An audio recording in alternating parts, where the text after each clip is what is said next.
If you're watching this, I'm dead.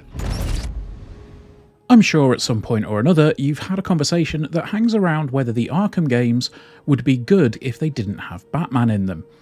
Which, to be fair, is a pointless argument because the games did have Batman in them and the games were good.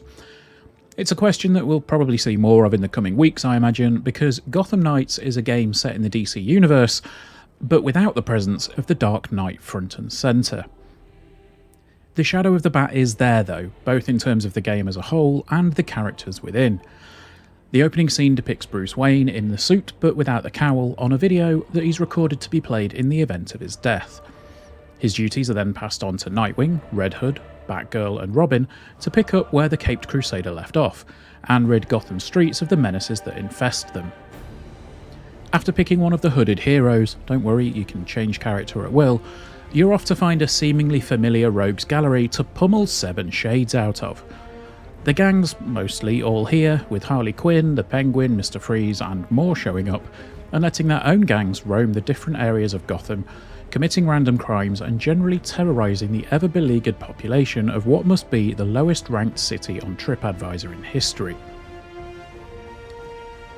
Where things get really interesting though is with the addition of the Court of Owls, a shadowy cabal of elites that are secretly running Gotham. Their existence has been rumoured but never confirmed.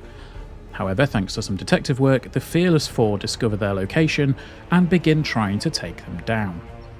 I shan't dwell on the story for spoiler reasons, but it kept me hooked all the way through to the point that I wanted to make sure that every villain was dispatched before writing this review, and not just sticking to the critical path.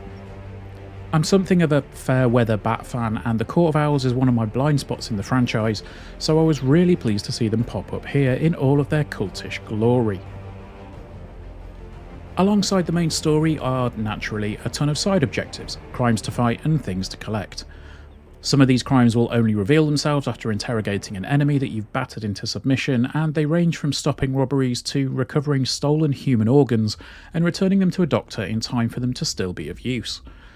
Of course, you can still pick off random thugs in the street as well, and there really is quite a lot to do in Gotham Knights' version of its titular city. And what a stunner that city is. I've seen a lot of criticism of some of the design work that's been shown off in the build-up to the game's release, and I'm sorry, I just can't agree. Gotham here looks fantastic. Buildings are richly detailed, streets glisten with neon reflections bouncing up from the rain, and it feels like the dirty, crime-soaked hellhole that we're always led to believe it is. The only thing missing from it, for the most part, are citizens.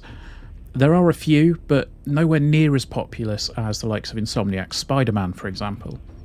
Who can blame them though, I guess, with a bunch of criminal maniacs running around the place? In addition to these stunning environments, each character in the game is meticulously detailed right down to the final stitch in their outfits. Without pixel counting, the game does indeed look to be a fully native 4K, but that comes at a cost which we'll get to in a little while. As you'd expect, the 4 protagonists each have their own abilities that complement each other quite well. Robin is tricky and nimble, Nightwing is a hand-to-hand master, Batgirl uses tech to her advantage, and Red Hood simply pummels and shoots everything in his sight until it's dust. If you get stuck on a mission's combat, my advice would be to pick another character and give it another go. I had a bit of a tough time during one mission, so I switched to Red Hood and found it borderline trivial. All characters level up at the same time, and for the most part get similar gear every time some drops. There's plenty of customization to get your teeth into, including modifications to the outfits that improve your stats, and transmogrifying your loadout with a preset skin, just in case you found an armor set with amazing stats, but looks like it's been painted by a 5-year-old. A final skill tree is unlocked after completing a set of tasks, which actually remedied one of my biggest complaints with the game, specifically when I'd completed it with Batgirl, nudge nudge, wink wink. And it made me wish that some of the traversal options had come into play a little earlier. Stories are fleshed out with little vignettes that you can activate in the Belfry, which is your hideout, and it adds a little more colour to the palette of each character. Combat feels fine, but it's not the freeform combat that we're used to in the Arkham games. It feels like a stripped back version of this without the snappy hits and increasing tempo, or indeed the combo meter that fueled the obsessive replays of gang fights in the original games.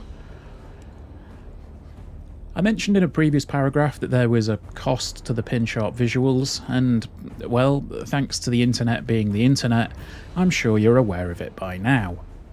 Gotham Knights runs at 30 frames a second on console. As of the time of writing, the PC specs that are out are only for running at 1080p 60, and they're suspiciously high for running a game on low settings. We've all been spoiled since the launch of the new consoles with an array of graphical options available for most titles. Personally, I like to play in performance mode with a likely hit to resolution.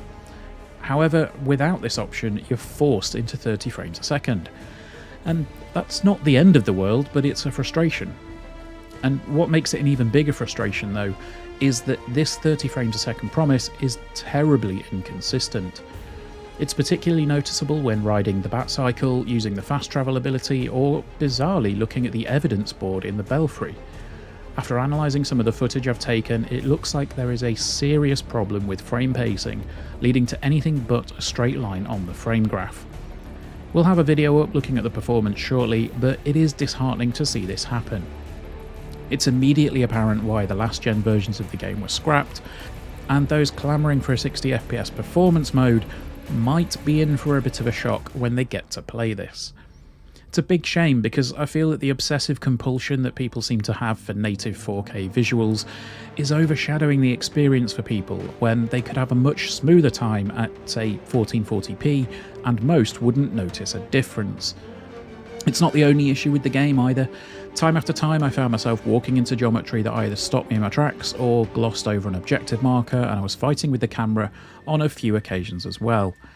Hopping off low barriers takes around a second or so of pressing the direction button, which just interrupts the flow of the game quite a bit.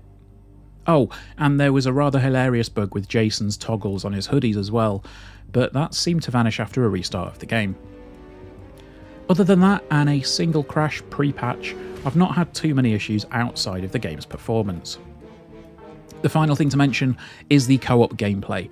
I managed to find a few partners while I was playing, and it's incredibly satisfying to head to an objective and plan out your attack with someone else. It's incredibly rewarding when that plan comes off, and it's really fun when it doesn't and you have to improvise a new method of attack on the spot. Progression and loot are carried across to your game once you leave the session, and everything scales to the host's level, so you're never going to feel under or overpowered to take on some challenges. All of this then leads me to answer the question that nobody ever wants to answer. Can one of these games be good if it doesn't have Batman in it? Well, the short answer is yes. The longer answer is that it can be, and with a little ironing out of performance problems, it could be a great game. While the spectre of Bruce Wayne threatens to haunt every aspect of Gotham Knights, it manages to do a solid job of being a tale all on its own. A great story set in the Batman universe, Gotham Knights emerges from the shadow of Bruce Wayne and forms its own experience. If it weren't for the performance issues I experienced, it would likely be getting a higher score. Thank you for joining me, guys. If you have enjoyed this video, please do drop us a like, leave us a comment down below, get subscribed to the channel, and we'll see you soon for some more content. Take care. Bye bye.